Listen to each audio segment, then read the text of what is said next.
வார்த்தைக்கான நேரம் நேயர்களுக்கு இயேசு கிறிஸ்துவின் இனிதான நாமத்தில் எங்கள் அன்பின் நல்வாழ்த்துக்கள்.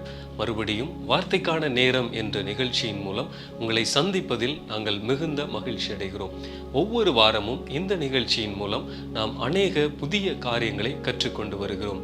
கடந்த வாரத்திலும் கூட குமாரனுடைய கிரியைகள் என்ன, மனிதர்களுக்காகவே கிரியை செய்கிற ஆழ்த்துவம்தான் இயேசு என்றும், மனிதருடைய பாவங்களை மன்னிக்கும் அதிகாரம் குமாரனுக்குத்தான் கொடுக்கப்பட்டிருக்கிறது என்றும், மனிதர்களுக்கும் பிதாவுக்கும் நடுவில் குமாரன் ஒரு இணைப்பு பாலமாக செயல்படுகிறார் என்றும் மேலான காரியங்களை நாம் அறிந்து கொண்டோம்.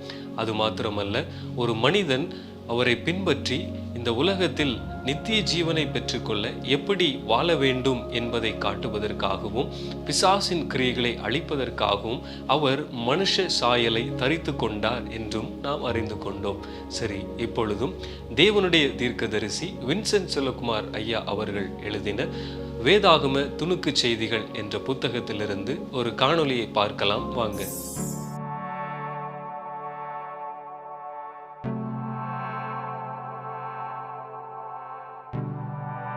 யூதா ஸ்காரியோத் இயேசுவை காட்டிக் கொடுத்த சீடன் என்று உங்களுக்கு தெரியும். ஸ்காரியோத் என்பது அவனுடைய உண்மையான பெயர் அல்ல என்பது தெரியுமா? ஆம், ஸ்காரியோத் என்பது பட்டப்பெயர்.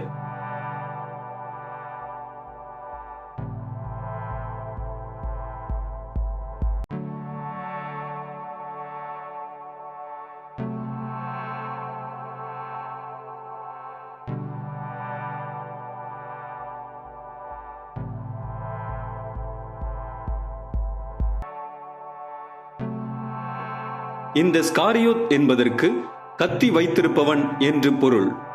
அக்காலத்தில் யூத தீவிரவாதிகளாயிருந்து பிரஜாதியாரை தேசத்தை விட்டு துரத்த எண்ணி வன்முறையில் இறங்கின ஒரு பிரிவு தீவிரவாதிகள் எப்போதும் தங்கள் கைவசம் கத்தியை வைத்திருப்பதால் ஸ்காரியோத்துக்கள் என்றழைக்கப்பட்டனர்.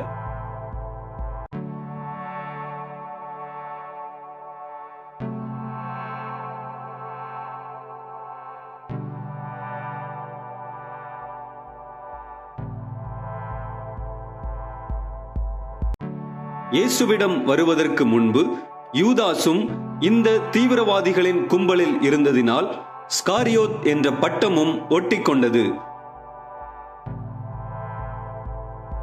யூதா என்ற பெயரில் இயேசுவை சுற்றியிருந்தவர்களில் பலர் இருந்ததினால் இவர் யூதா ஸ்காரியோத் என்றே அழைக்கப்பட்டார். என்ன நேயர்களே, இந்த காணொளி உங்களுக்கு பிரயோஜனமாக இருந்திருக்கும் என்று கர்த்தருக்குள் விசுவாசிக்கிறோம். சரி, இப்பொழுதும் தேவனுடைய தீர்க்கதரிசி வின்சென்ட் செல்லகுமார் ஐயா அவர்கள் ஒரு புதிய தேவ செய்தியோடு உங்களை காண ஆவலாய் காத்திருக்கிறாங்க. வாங்க, தாமதமின்றி செய்தியின் வேலைக்குள்ளாய் செல்லலாம்.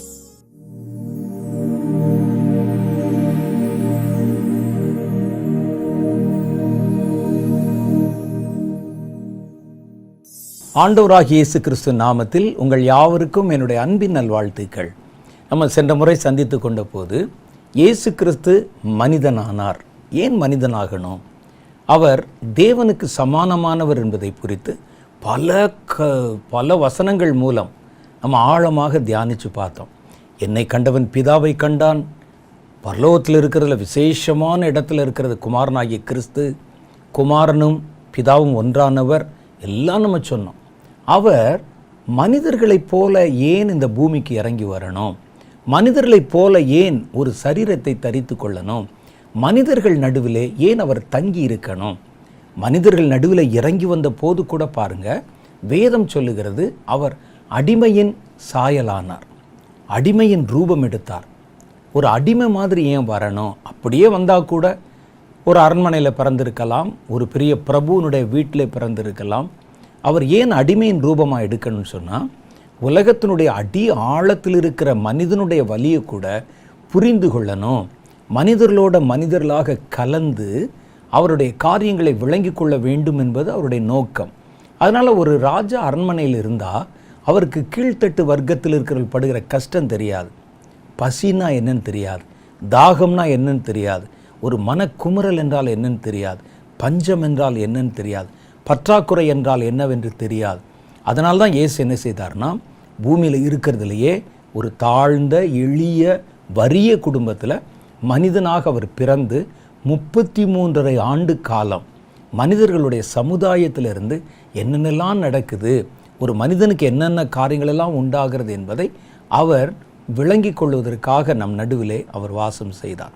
ஏன் அப்படி அவர் இறங்கி வரணும், அவர் இந்த உலகத்தில் வாழ வேண்டியதின் அவசியம் என்ன என்ற கேள்விக்கு நிறைய காரியங்களை பற்றி நம்ம இதுக்கு முன்னால் சந்தித்து கொண்ட போது நல்ல விளக்கமாக ஆராய்ந்து பார்த்தோம். அதில் பாருங்கள், ஒன்று, நம்முடைய கஷ்டங்களை அவர் புரிந்து கொள்ள, நம்முடைய கஷ்டங்களை குறித்து பிதாவிடத்திலே பரிந்து பேச, நான் படுற பாடு, என் கஷ்டம், என் மனவேதனை, என் குமுறல்கள் அது எப்படி இருக்கும் அப்படிங்கிறது நீங்கள் சொன்ன உடனே அதை அப்படியே பிதாவிடத்தில் போய் சொல்லணும்னா அவர் இந்த அனுபவத்துக்குள்ளே கடந்து வந்தவராக இருந்தால்தான் அது சாத்தியமாகும். அதனால் கிறிஸ்து என்ன செய்தார்னா, நமக்காக பிதாவுடைய சந்நிதியிலே பரிந்து பேசுவதற்காக, அவருடைய வலது பாரிசத்தில் இருப்பதற்காக, நம்முடைய பலவீனங்களை குறித்து பரிதபிக்கத்தக்கதாக அவர் அந்த இடத்துல போய் உட்கார்ந்தார். பிதாவுடைய பார்வையில் அவர் நீதி உள்ள ஒரு நியாயாதிபதி. ஒரு மனிதன் பாவம் செஞ்சிட்டானா அவன் மரிக்க வேண்டும், அவன் தண்டிக்கப்பட வேண்டும், அதுதான் அவருடைய நீதி. ஆனால் குமாரனானவர் மனிதர்களுடைய பாவம், அதனுடைய உணர்வு, பாவம் வரும்போது அவன் எவ்வளோ கஷ்டப்படுகிறான், ஒரு பாவத்தில் விழுந்துட்டான்னு சொல்கிறான், அதுக்கு முன்னால் அவன் என்னென்ன விதமான அந்த பாடுகளை அனுபவித்தான் போன்ற காரியங்கள் எல்லாம் பிதாவிடத்தில் விளக்கி சொல்லணும், அவர்களுக்காக பரிந்து பேசணும். அவன் மறுபடியும் ஏன் பாவத்தில் விழுந்தான், பரிந்து பேசணும். அவருடைய சூழ்நிலையினுடைய தாக்கம் என்ன, பரிந்து பேசணும். அதனால தான் கர்த்தர் நம்மை போல அவர் மாறினார். அதை குறித்து வேதம் சொல்லுது பாருங்கள், எபிரேயர் 4வது அதிகாரம் 15வது வசனம். அவர் தாமே சோதிக்கப்பட்டு பாடுபட்டதினால் சோதிக்கப்படுகிறவர்களுக்கு உதவி செய்ய வல்லமையுடையவராக இருக்கிறார். 4:15 அவர் சொல்கிறார், நம்முடைய பலவீனங்களை குறித்து பரிதபிக்க கூடாத பிரதான ஆசாரியர் நமக்கு இராமல் எல்லா விதத்திலும் நம்மை போல சோதிக்கப்பட்டும் பாவம் இல்லாதவராயிருக்கிற பிரதான ஆசாரியரே நமக்கு இருக்கிறார். அவர் பாருங்க, பாவம் மாத்திரம் அவர்கிட்ட இல்லை, ஆனால் பாவத்தை குறித்தும் அதனுடைய தாக்கத்தை குறித்தும் அதனுடைய வேகத்தை குறித்தும் புரிந்து கொண்டிருக்கிற ஒரு பிரதான ஆசாரியர். ஒரு பிரதான ஆசாரியர்னா தேவனுக்கும் நமக்கும் நடுவில் இருந்து கொண்டு சும்மா நம்ம சொல்கிறத கிளிப்பிள்ள மாதிரி சொல்லுகிறவர் அல்ல. நம்ம சொல்லுகிறதை புரிந்து கொண்டு அந்த பலவீனங்களை விளங்கி கொண்டு நமக்காக பரிந்து பேசுகிற ஒரு பிரதான ஆசாரியர் நமக்கு இருக்கிறார். இதுக்கு தான் கர்த்தர் இந்த உலகத்தில் மனிதனாக வெளிப்பட்டார். இதெல்லாவற்றையும் தாண்டி ஒரு மிக முக்கியமான ஒரு நோக்கம் இருக்கிறது. அவர் மனுஷன் அந்த பூமியில் வெளிப்பட்டதற்கு. அது என்ன நோக்கம் அப்படின்னு கேட்டால், அவர் நம்முடைய பாவங்களுக்காக மரிப்பதற்காக, தன்னுடைய ஜீவனை கொடுப்பதற்காக, உயிரை கொடுப்பதற்காக, இரத்தத்தை சிந்துவதற்காக. அதுதான் அவருடைய நோக்கம். அவர் வந்ததே அதுதான். அவருடைய முக்கியமான நோக்கம், அவருடைய பீக், அவருடைய கிளைமேக்ஸ் என்னன்னு கேட்டால், தம்முடைய இரத்தத்தை பாவத்தின் பரிகாரமாக பூமியிலே மனிதர்களுக்காக சிந்தணும். இந்த இரத்தம்தான் ஒரு மனிதனுடைய பாவத்தை கழுவவும் மன்னிக்கவும் முடியும். இயேசு இரத்தம் சிந்தினதுனால என் பாவத்தை மன்னிக்கும் அதிகாரம் அவருக்குத்தான் இருக்கிறது. என் பாவம் மாத்திரமல்ல, ஒட்டுமொத்த உலகத்தின் பாவத்தையும் இனி பிறக்கப் போகிறவருடைய பாவத்தையும் கூட மன்னிக்கும் அதிகாரத்தை இயேசு ஒட்டுமொத்தமாக தம்முடைய இரத்தத்தை விலை கிரயமாய் செலுத்தி அவர் வாங்கி கொண்டார். காரணம் என்ன அப்படின்னா, வேதம் சொல்லுது, பாவத்தின் சம்பளம் மரணம். பாவம் வந்தாலே, நான் ஒரு பாவத்தை செஞ்சிட்டேன், நீங்கள் அறிந்து செய்தாலும் அறியாமல் செய்தாலும் அந்த பாவத்துக்கு ஒரு சம்பளம் இருக்குது. அந்த சம்பளம் மரணம் என்று கர்த்தருடைய வேதம் சொல்லுது.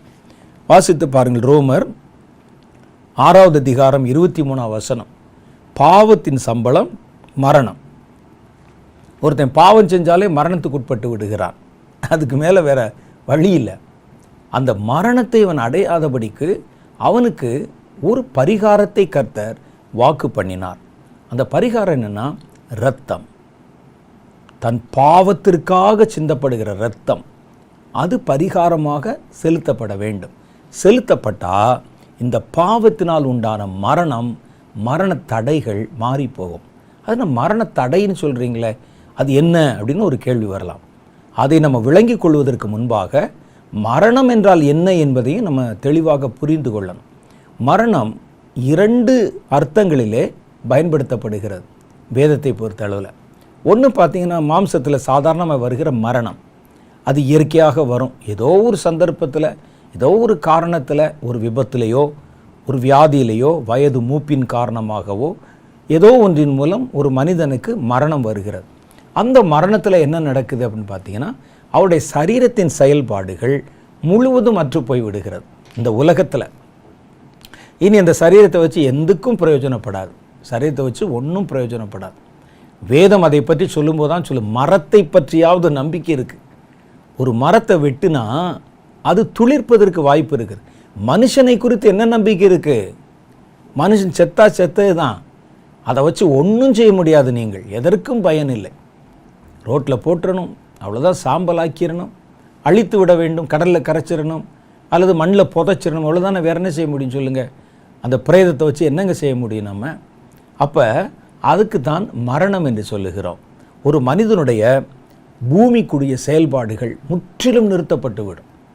எல்லாம் உங்களுக்கு பூமியில் என்னென்ன தொடர்பு இருந்துச்சோ அந்த மரணத்தினால எல்லாம் கட்டாயிரும். எல்லாம் ஆதார் கார்டு செல்லாது, உங்களுடைய அந்த பேன் கார்டு செல்லாது, எல்லாம் கட்டாயிரும். இதெல்லாம் மனிதன் போட்டது. மற்ற எல்லாமே உலகத்தில் இருக்கிற காற்றை சுவாசிக்க முடியாது. ஒரு பருக்க அரிசியை உங்களால் சாப்பிட முடியாது. இந்த உலகத்தில் இருக்கிற எல்லாவற்றோடும் இருக்கிற தொடர்பு அறுக்கப்பட்டு போய்விடும். நாம் நினைக்கிறோம் உலகம் நமக்கு சாஸ்வதம் என்று நினைக்கிறோம். அதனால தான் நம்ம வீட்டுக்கு மேலே வீடு, செல்வத்துக்கு மேலே செல்வம், ஆஸ்திக்கு மேலே ஆஸ்தி சேர்த்து வைக்கிறோம். கர்த்தருடைய வேதம் சொல்லுது, ஒரு மனிதன் மரித்து விட்டால், மரணம் அடைந்து விட்டால், அந்த வினாடியே இந்த உலகத்தோடு அவனுக்கு இருக்கிற தொடர்புகள் முழுவதும் அறுக்கப்பட்டு விடுகிறது. அதான் நான் சொன்னேனே, நம்ம வாழ்கிற போது எவ்வளோ சாப்பிட்றோம் பாருங்கள், எவ்வளோ பருக்கை கீழே சிந்துறோம் பாருங்கள். மரித்த பிறகு நீங்கள் ஆசைப்பட்டால் கூட ஒரு சின்ன அரிசியை கூட உங்களால் புசிக்க முடியாது, ஒரு காற்றை சுவாசிக்க முடியாது, எந்த ஒரு பொருளை தொட முடியாது. நீங்கள் வாங்கினது தான், நீங்கள் சேர்த்தது தான், அங்கே இருக்க முடியாது. அவ்வளோதான், அதோட தொடர்பு அற்று போய் விடுகிறது. அதை மரணம் என்று சொல்லுகிறது. நம்ம இதைத்தான் முழுவதுமாக நம்பிக்கொண்டு மரணமே நமக்கு வராது அப்படிங்கிற மாதிரி நினச்சிக்கிட்டு நம்ம பணத்தின் மேலே பணம், பதவியின் மேலே பதவி, ஆஸ்தியின் மேலே ஆஸ்தி, அதை சேர்ப்பதற்கே பல காலங்களை செலவிட்டு கொண்டு இருக்கிறோம். இப்படி தான் ஒரு ஐஸ்வர்யவான் என்ன செய்தான், நான் வேதத்தில் நிறைய அவனுக்கு அந்த வருஷம் விளைச்சல் அதிகம், எல்லாவற்றையும் கொண்டு வந்து ஒரு பெரிய கோடவுனில் அடுக்கி வைத்து கொண்டிருக்கிறார்கள் வேலையாட்கள். வண்டியாக வந்து இறங்குது. அவன் பார்த்தான், எவ்வளவு விவசாயத்தில் எவ்வளோ அறுவடை, நான் எவ்வளோ கஷ்டப்பட்டு, எவ்வளோ பாடுபட்டு, எவ்வளவு யோசித்து, எவ்வளோ பிளான் பண்ணி 7 மடங்கு வளர்ச்சி அறுவடை கிடைத்திருக்கிறது. என் ஆத்துமாவே இன்னைக்கு நல்லா புசித்து குடித்து சந்தோஷமாயிரு என்று தன் ஆத்துமாவிடத்தில் பேசினான். அப்பொழுது கர்த்தர் அவனை பார்த்து சொன்னார், மதிகேடனே, இன்று இரவு உன்னுடைய ஜீவன் உன்னிலிருந்து எடுத்துக்கொள்ளப்பட்டால் இவையெல்லாம் யாருக்கு சொந்தமாகும்னு கேட்டார். அதில் இருக்கிற அந்த சாக்கில் ஒட்டி இருக்கிற அரிசி கூட உனக்கு சொந்தம் இல்லை, தொட முடியாது. அப்போ அருந்து போயிடும், அந்த உறவு முழுவதும் அருந்து போய்விடும். இது ஒரு மரணம். இதை தான் நம்ம பொதுவாக மரணம் என்று சொல்லுகிறோம். ஆனால் வேதம் இன்னொரு மரணத்தை பற்றி சொல்லுகிறது.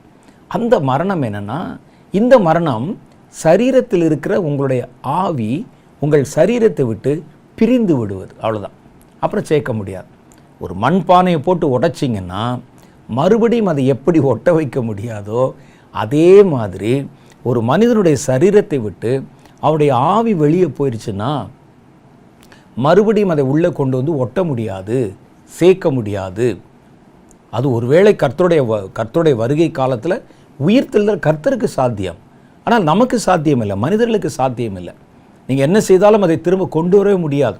விஞ்ஞானத்தினால, மருத்துவத்தினால, மருந்துகளால் முடியவே முடியாது. அவ்வளோதான், போனது தான் அந்த ஆவி. அப்போ சரீரத்தோடு ஒட்டி பிறந்த ஆவி அந்த சரீரத்தை விட்டு பிரியுது பாருங்கள், அதுக்கு பேர் மரணம். இதுதான் உலக வழக்கில் பொதுவாக மரணம் என்று சொன்ன உடனே நம்முடைய மனதிற்கு வருவது, நம்முடைய நினைவுக்கு வருவது. ஆனால் 2வது வேதத்தில் இன்னொரு ஆழமான அர்த்தத்தை மரணத்துக்கு சொல்லுகிறார்கள். அது என்ன தெரியுமா? சரீரத்தை விட்டு ஆவி பிரிவது எப்படி மரணமோ, அதே போல தன்னை உண்டாக்கின தேவனை விட்டு மனிதன் பிரிந்து விட்டால் அதுக்கு பேரு மரணம். அதான் ஆவியில் உண்டாகிற மரணம். தேவனை விட்டு பிரிந்து விட்டால், அது ஒரு மனிதனுடைய ஆவி ஜீவன் அல்லது ஒரு மனிதன் தேவனை விட்டு நிரந்தரமாய் பிரிந்து விட்டால் அதுக்கு பேர் இரண்டாவது மரணம். அப்போ இரண்டாவது மரணம் ஒரு தண்டனையோடு கூடின ஒரு மரணம். கர்த்தரை விட்டு பிரிஞ்சிருவாங்க, அதுவே ஒரு பெரிய தண்டனை. அப்புறம் தண்டிக்கப்படுவாங்க பாவத்திற்கு ஏற்றபடி. அப்போ இதையும் மரணம் என்று சொல்லுகிறது. கடவுளோடு இல்லாதவர்கள், வேதத்தில் பாருங்க, பாவம் செய்யும்போது ஒரு மனிதன் கடவுளை விட்டு பிரிக்கப்பட்டு விடுகிறான். அதனால தான் வேதம் சொல்லுது, பாவத்திலே மரித்தவர்களாய் இருந்த உங்களை. அப்போ இதுவரைக்கும் பாவத்தில் நான் இருந்தபோது தேவனோடு நான் இணைக்கப்பட்டிருக்கவில்லை. தேவனோடு இணைக்கப்பட்டிருக்காவிட்டால் நான் பேசினாலும் நடந்தாலும் சம்பாதித்தாலும் நான் எத்தனை சுகபோகங்களை அனுபவித்தாலும் நான் உயிரோட செத்தவன். உயிர் பார்த்தா ஜனங்களுக்கு பார்த்தா அவன் மரித்தவன் சொன்ன நம்ப மாட்டாங்க. கடவுள் இல்லாதவன் மரித்தவன். அதைத்தான் வேதம் சொல்லுகிறது நமக்கு. அதான் ஒரு முக்கியமான மரணம். கர்த்தருடைய வேதத்தில் இங்கே பார்த்தீங்கன்னா, ஆதாமையும் ஏவாளையும் கர்த்தர் உண்டாக்கி பூமியினுடைய மண்ணிலிருந்து தூளிலிருந்து அவர்களை உண்டாக்கி தம்முடைய ரூபத்தின்படியும் சாயலின்படியும் அவர்களை சிருஷ்டித்து தம்முடைய நாசியின் சுவாசத்தை அவர்களுக்குள் ஊதி ஆதாம் ஜீவ ஆத்மாவானான் என்று வேதத்தில் எழுதியிருக்கு. ஜீவ ஆத்மா. அவனுக்கு உலகத்தின் மேல் அதிகாரத்தை கொடுத்தார். ஒரு பெரிய ஏதேன் தோட்டம், அந்த தோட்டத்தை கொடுத்து இதனுடைய நிலத்தை நீங்கள் கொத்தவும் எருப்போடவும் பண்படுத்தவும் பாதுகாக்கவும் ஆதாமை அந்த இடத்தின் மேலே வைத்தார். பூமியையோ கர்த்தர் மனுபுத்திரருக்கு கொடுத்தார். ஆதாமை ஆளுமை செய்வதற்காக கொடுத்தார். கொடுத்துட்டு ஒரு கட்டளை கொடுத்தார். அதுதான் நீங்கள் ரொம்ப முக்கியமாக கவனிக்கணும். என்ன சொன்னார் தெரியுமா? இவர்களுடைய உண்மைத்தன்மையை பரிசோதிப்பதற்காக, இவங்க உண்மையிலே என்ன கீழ்ப்படிவார்களோ கீழ்ப்படிய மாட்டார்களோ, அதிகாரம் வந்தோடனே ஆளே மாறிடுவானே, அப்படி மாறிவிடுவார்களோ என்று பார்ப்பதற்காக இந்த தோட்டத்தில் இருக்கிற விருட்சத்தின் கனிகள் எல்லாவற்றையும் நீங்கள் புசிக்கவே புசிக்கலாம். ஆனால் தோட்டத்தின் நடுவில் இருக்கிற நன்மை தீமை அறியத்தக்கும் விருட்சத்தின் கனியை மாத்திரம் புசிக்கக்கூடாது. இதில் ரொம்ப முக்கியமானது என்னென்னா, அதுக்கு அடுத்த வார்த்தை வருகிற, புசிக்கும் அந்த நாளில் தானே சாகவே சாவீர்கள் என்றார். அன்னைக்கு தினத்தில் நீங்கள் செத்துருவீங்க என்றார். அதே மாதிரி நடந்தது. சாத்தான் ஒரு பழைய பாம்பாக வந்து ஏவாளை வஞ்சித்து, ஏவாள் மூலமாக ஆதாமை வஞ்சித்து செய்யக்கூடாதுன்னு கர்த்தர் கட்டளையிட்டதை செய்யும்படிக்கு அவர்களை தூண்டினான். அதன் மேலே ஒரு விசேஷித்த ஒரு ஈர்ப்பை உண்டு பண்ணினான். பாவத்தில் விழத்தள்ளினான். பாவத்தில் விழுந்தாங்க. ஆனால் நீங்கள் பார்த்தா கர்த்தர் சொன்னால் நடக்கணும்ல. பாவத்தில் விழுந்துட்டாங்க. அன்றைய சாயந்தரம் கர்த்தர் இறங்கி வருகிறார். ஆதாமை பார்க்க முடியவில்லை அவரால். தினம் சாயந்தர நேரங்களில் இறங்கி வந்து அந்த தோட்டத்தின் நடுவிலே உலாவி தான் படைத்த மனிதனை சந்தித்து அவனோடு கூட பேசிவிட்டு அப்புறம் பரலோகத்துக்கு போவது அவருடைய வழக்கம். அன்னைக்கு வந்து பார்க்குறார், காணோம் அவனை. ஆதாமே ஆதாமே எங்கே இருக்கிறாய் என்று கர்த்தர் அவனை பார்த்து கூப்பிட்டார். வானத்தையும் பூமியும் படைத்த தேவன் ஒரு மனிதனுடைய வாயிலிருந்து பிறக்கிற வார்த்தைக்கு முன்னாலேயே அவன் என்ன சொல்ல போகிறான் என்பது முதற்கொண்டு அவருக்கு தெரியுமா? நாம் பேசிகிட்டு இருக்கேன், அடுத்து என்ன வார்த்தை சொல்லுவேன் எனக்கு கூட தெரியாது, தேவனுக்கு தெரியும். அப்போ ஒரு மனிதனுடைய வாயிலிருந்து சொல் பிறவாதற்கு முன்பாகவே கர்த்தரதை அறிந்திருக்கிறார் என்று வேதம் சொல்லுகிறது. அப்படிப்பட்ட தேவனுக்கு ஒரு தோட்டத்தில் பாவத்தை செஞ்சு பயத்தினால ஒளிந்து கொண்டிருக்கிறாங்க ஆதாமும் ஏவாளும் ஒரு புதருக்கு பின்னால். அது தெரியாதா? ஆண்டவருடைய கண்கள் எக்ஸ்ரே கண்ணை விட ரொம்ப கூர்மையானது இல்லை. வேதம் சொல்லுகிறது, என்னுடைய தாயின் வயிற்றிலே என்னுடைய எலும்புகள் உருவாவதற்கு முன்பாகவே என்னுடைய கருவை உம்முடைய கண்கள் கண்டதுன்னு சொல்கிறாரே. அப்போ எப்படிப்பட்ட கண்? ஆனால் அவர் சொல்கிறார், எங்கே இருக்கிற ஆதாமே, நீ எங்கே இருக்கிறாய் என்று கர்த்தர் கேட்டார். ஏன் தெரியுமா? வேதத்தில் சொல்லப்பட்டிருக்கிறது, அவர் பாவத்தை பாராத பரிசுத்த கண்ணர். ஏசாயா சொல்லுவார் அதை பற்றி சொல்லும்போது, உங்களுக்கும் எனக்கும் இடையிலே பாவம் ஒரு பெரிய நடுச்சுவரை போல் இருக்கிறது. உங்கள் பாவங்களே என் முகத்தை உங்களுக்கு மறைக்கிறது. ஒருத்தன் பாவம் செஞ்சுட்டா கர்த்தரால் அவனை பார்க்க முடியல, பாவியை. ஏன்னா பாவம் அவருக்கும் அவனுக்கும் நடுவில் ஒரு நடுச்சுவராக வந்து நிற்கிறது. நீங்கள் ஜெபித்தும் பிரயாசப்பட்டும் என்கிட்ட பேசியும் ஒன்றையும் பெற்றுக்கொள்ளாமல் போவதற்கு காரணம் அதுதான். உங்கள் பாவங்களே உங்களுக்கும் எனக்கும் இடையிலே ஒரு நடுச்சுவரை உண்டாக்கி இருக்கிறது. உங்கள் முகத்தை நான் பார்க்க முடியாதபடிக்கு பாவத்தின் சுவர் இருக்குன்னு சொல்கிறேன்.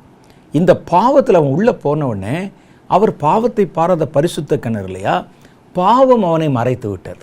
அவன் இருக்கிற தெரியல. ஒரு பாவி எப்போ தன்னுடைய பாவத்தை ஒப்புக்கொண்டு வருகிறானோ அப்போத்தான் அந்த பாவத்திற்குள்ளே ஒளிந்திருக்கிற புதைந்திருக்கிற அவனை கர்த்தரால் பார்க்க முடியும். ஏன் பாவ அறிக்கை செய்ய சொல்கிறாங்க தெரியுமா?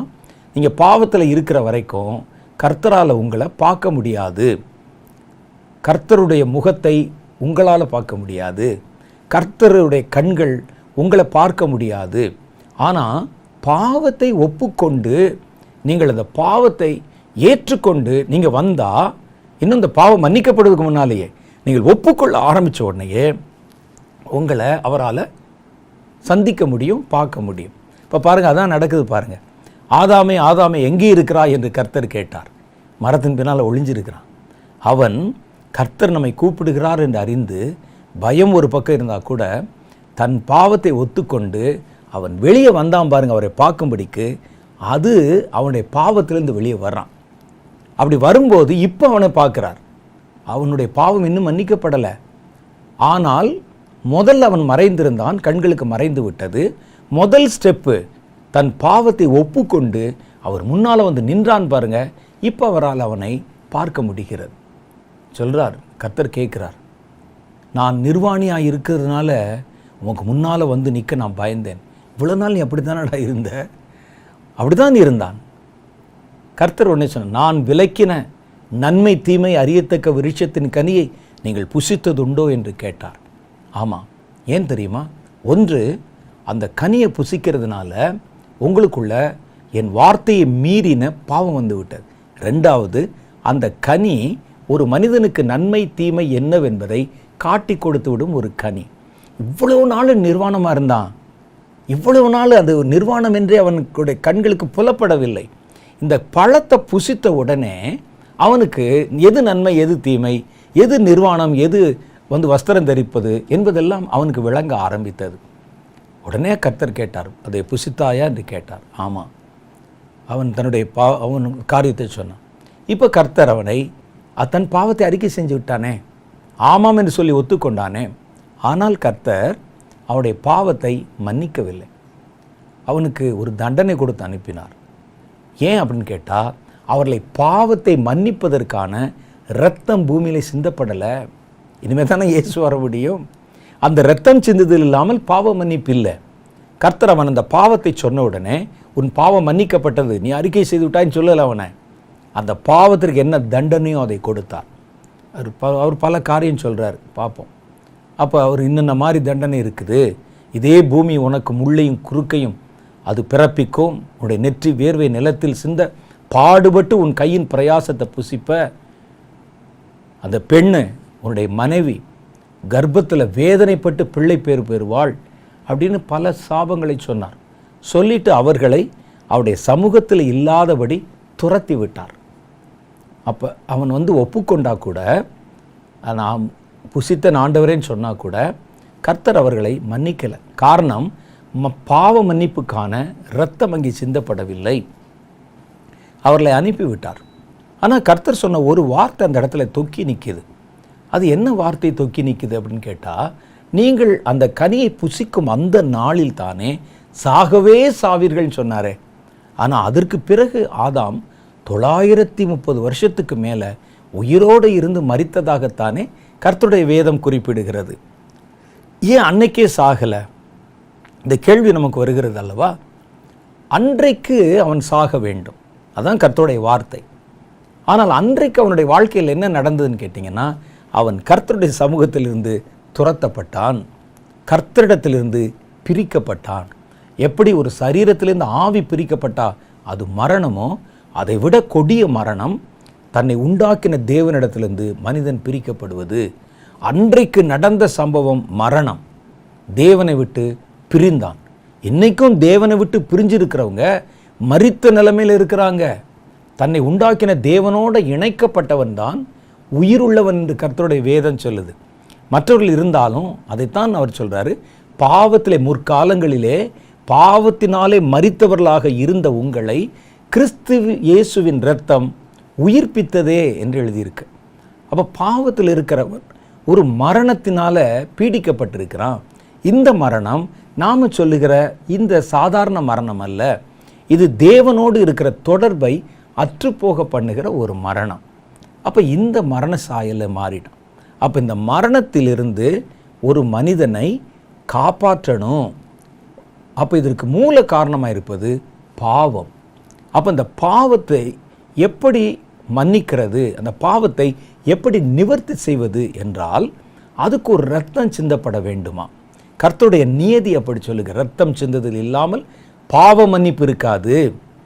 பாவ மன்னிப்பு இருக்காதான். அப்போ இரத்தம் சிந்தினா தான் பாவ மன்னிப்பு கிடைக்கும். அப்போ எந்த இரத்தத்தை சிந்துவது?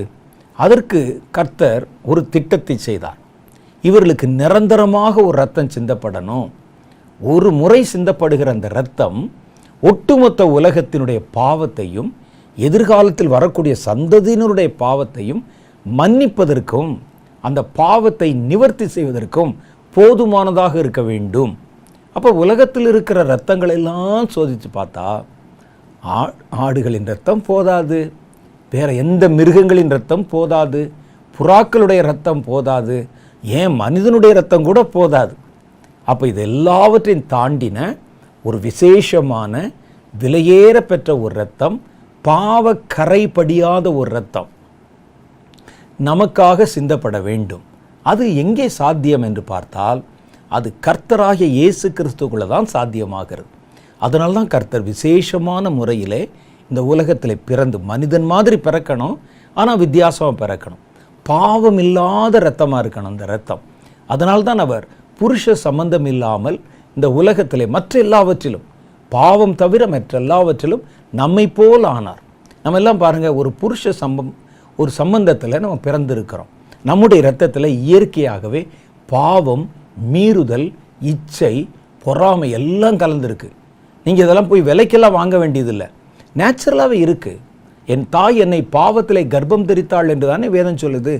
ஆனால் கர்த்தராகிய இயேசுவோ உண்டாக்கப்படாமல் ஜெனிப்பிக்கப்பட்டவர் என்று வேதத்தில் எழுதியிருக்கு. அப்போ இந்த இரத்தம் எந்த விதத்திலும் கரைபடாமல், எந்த விதத்திலும் பாவத்தினுடைய நிழல் படாமல் நம்மை கழுவுவதற்காக, நிரந்தரமாக கழுவுவதற்காக கொடுக்கப்பட்டது. அதனால் இயேசு இந்த உலகத்தில் வந்து அவதரித்தார் என்று கர்த்தருடைய வேதம் சொல்லு.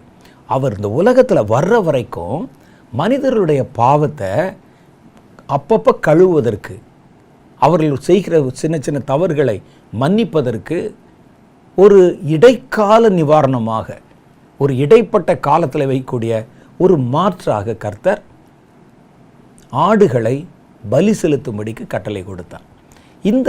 இந்த பலி நிரந்தரமாய் பாவத்தை நீக்காது.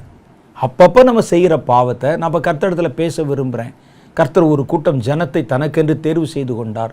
இந்த ஜனத்தை நான் எனக்கென்று ஏற்படுத்தினேன் என்றார்.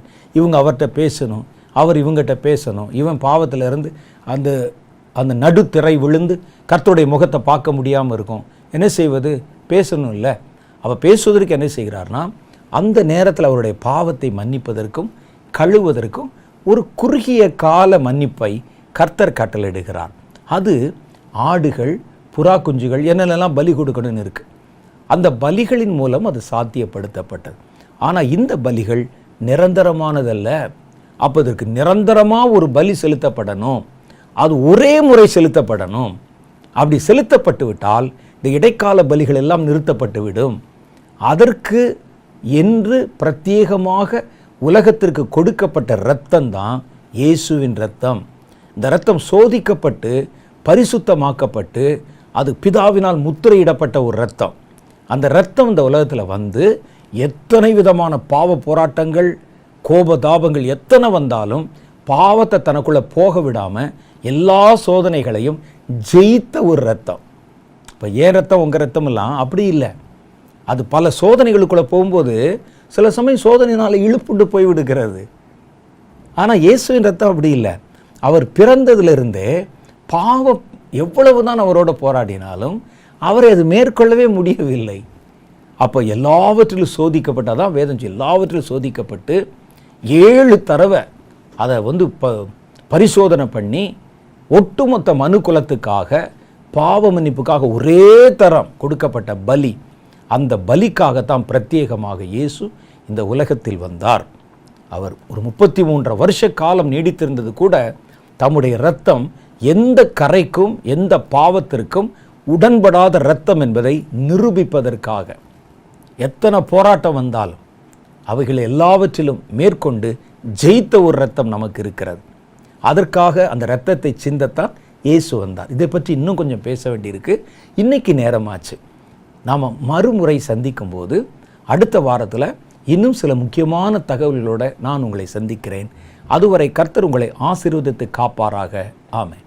என்ன நேயர்களே, இந்த செய்தி உங்களுக்கு மிகவும் பிரயோஜனமாக இருந்திருக்கும் என்று நாங்கள் கர்த்தருக்குள் விசுவாசிக்கிறோம்.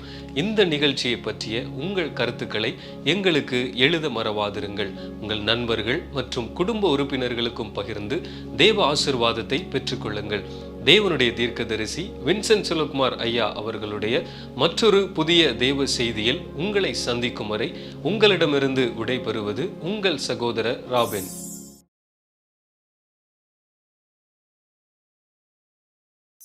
இந்த ஆடு மாடுகளால் சிந்தப்படுகிற இரத்தம் என் பாவத்தில் இருந்து பூரண விடுதலை தர முடியவில்லை. அப்ப அதனால நீர் என்ன செய்தி, எனக்கு ஒரு சரீரத்தை ஆயத்தம் பண்ணினீர்.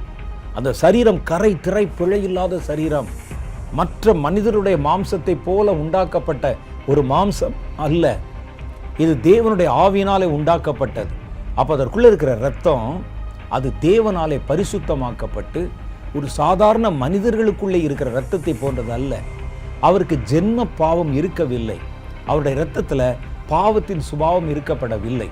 மாத்திரல்ல, இந்த இரத்தம் லேப் டெஸ்ட்னு சொல்கிறாங்க பாருங்க, ஒரு மருந்தை கொண்டு வந்து மனிதர்களுக்கு கொடுப்பதற்கு முன்னால் 2 லட்சம் பேருக்கு அதை செலுத்தி பரிசோதனை பண்ணுவாங்களாம்.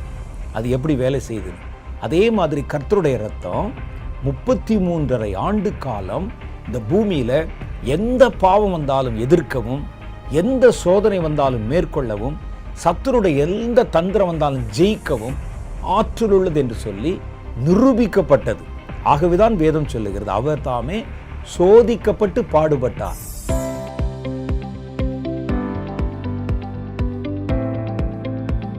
சகோதரர் வின்சென்ட் செல்வகுமார் அவர்களுடைய செய்திகளை தொடர்ந்து கேட்கவும் பார்க்கவும் சகோதரர் வின்சென்ட் செல்வகுமார் அவர்களின் யூடியூப் சேனலை சப்ஸ்கிரைப் செய்து கொண்டு பெல் ஐகானை கிளிக் செய்து கொள்ளுங்கள். வேதத்தின் காரியங்களை அறிந்து கொள்ளவும், கடைசி கால செய்திகளை பற்றி தெரிந்து கொள்ளவும் மற்றும் ஆவிக்குரிய வாழ்க்கையில் இன்னும் வளரவும் இந்த செய்திகள் உங்களுக்கு மிகவும் பிரயோஜனமாக இருக்கும்.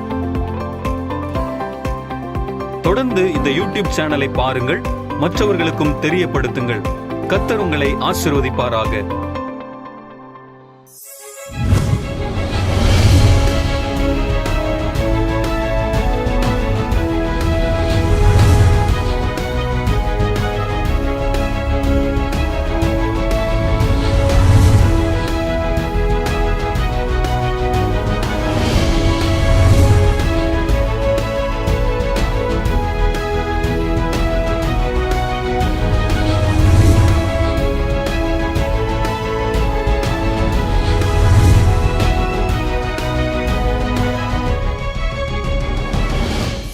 இயேசுவின் துணி ஊழியத்தின் மூலமாக உங்களுக்காகவே சகோதரர் வின்சென்ட் செல்வகுமார் அவர்கள் எழுதிய ஆவிக்குரிய புத்தகங்கள் வெளிவந்துள்ளது. முடியாததை முடிய பண்ணும் கர்த்தர் மற்றும் உங்கள் துக்கம் சந்தோஷமாக மாறும். இந்த புத்தகங்களை www.vincentselvakumarBooks.com என்ற இணையதளத்தின் வழியாகவும் அமேசான் மற்றும் பிளிப்கார்ட் வழியாகவும் நீங்கள் பெற்றுக்கொள்ளலாம். மேலும் விவரங்களுக்கு 9731722977 என்ற எண்ணை தொடர்பு கொள்ளலாம்.